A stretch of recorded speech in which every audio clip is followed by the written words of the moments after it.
So right over here, we have our biggest flock of chickens consisting of 29 multiple different variety breeds of chickens. We have another flock of 13 that's a little bit less diverse over there. And we have a garden right in the middle of it all. Well, right behind that fence. It's hard to tell from here. I'll show you in just a minute. But my chickens both help and destroy that garden.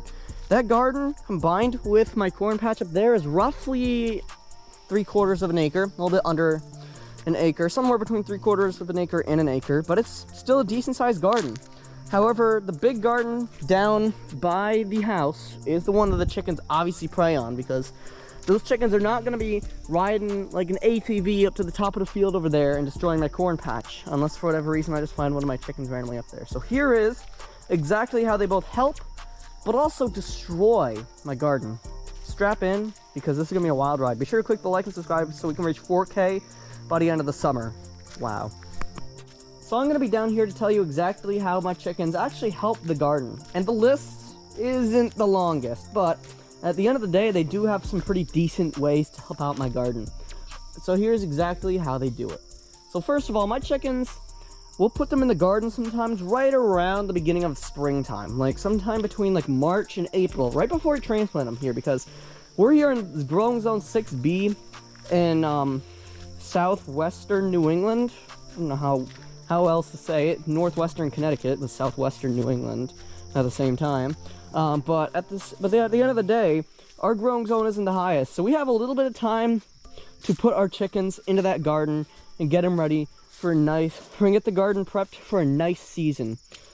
And every year what we do is we set up the gate down there, we put them in the yard, and then we let them loose. But in 2023 we learned a lesson to make sure that those chickens don't have unlimited, untapped access to the garden, because at the end of the day they'll just walk out of the garden and go elsewhere. So we had to put a fence inside of the garden, which is already fenced in, literally to keep them from destroying the garden.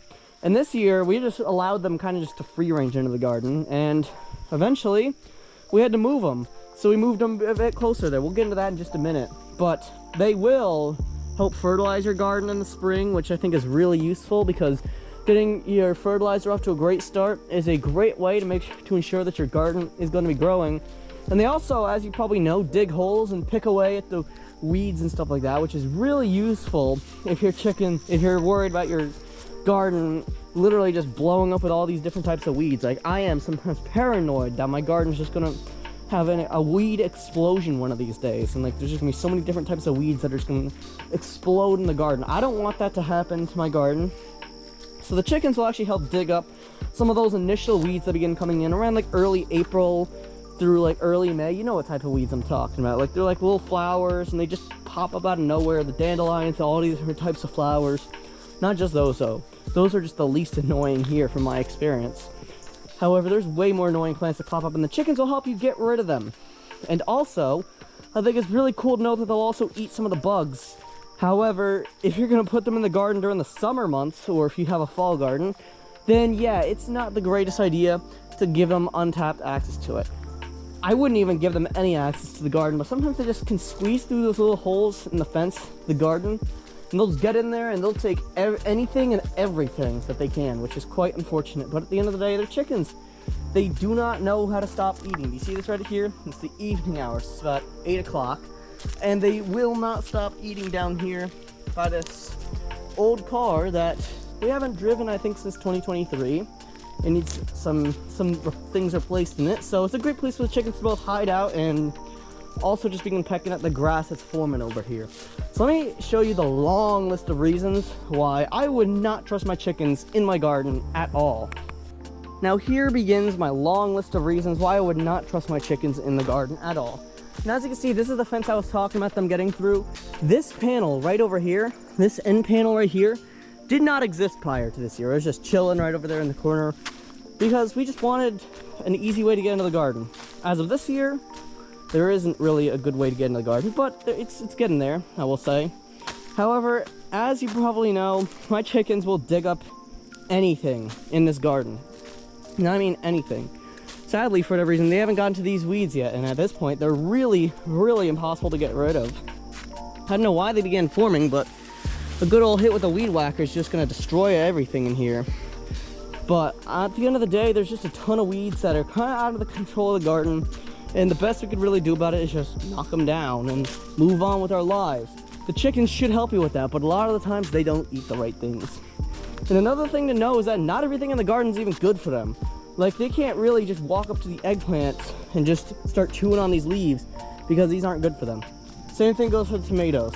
No, not the tomatoes. The tomatoes are good. It's the green beans. They can't eat uncooked green beans. There's a whole lot of other plants they can't eat. I might end up making a list in this video of plants they can't eat if you're going to put them in the garden. Especially in the fall months. We used to do that. We did that once back in 2020, and then we just never did that again. I kind of miss that, to be honest. I really wish we could put them back in here, but we have a different style of garden than we did back in 2020. That whole strawberry patch right there was the garden in 2020. However, nowadays, the garden is a little bit bigger. And this gives them a lot more stuff they can get into here and just access unlimited access to this luscious garden that they can just go in here. They can either eat the weeds or they could eat my dying zucchini plants. I have no clue what is happening here. Can somebody please explain this? This is the literal roots to it just getting ripped out of the ground, and nothing's getting in here at night because nothing else is affected.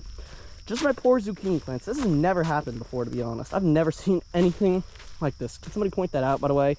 I was just wondering. Maybe it's just the weeds around it that are overpowering it, but like, there's only one that has an actual big weed in it. However, at the end of the day though, these plants right here are literally just unlimited food for the chickens. They'll get in here, and chickens, as you know, they're similar to dogs. They don't stop eating. If you get your dog or whatever, and you set him or her loose inside of like a Chick-fil-A, there's gonna be nothing left by the end of the hour, and they're still gonna want more. Same goes for chickens, except for your garden. If you let them loose in here, give them a couple days, there ain't gonna be nothing left. So I would never trust them in here. For all these poisonous plants and the plants I actually value, like my tomato plants and my jalapeno pepper plants, which, as you guys know, in my garden tours, I explained that we sell a lot of our plants to locals and to the local taco stands, you guys know. And as you probably also know, I don't want my chickens destroying that. And the green beans too, gotta admit, farm-grown green beans are just the greatest. They're the greatest of all time.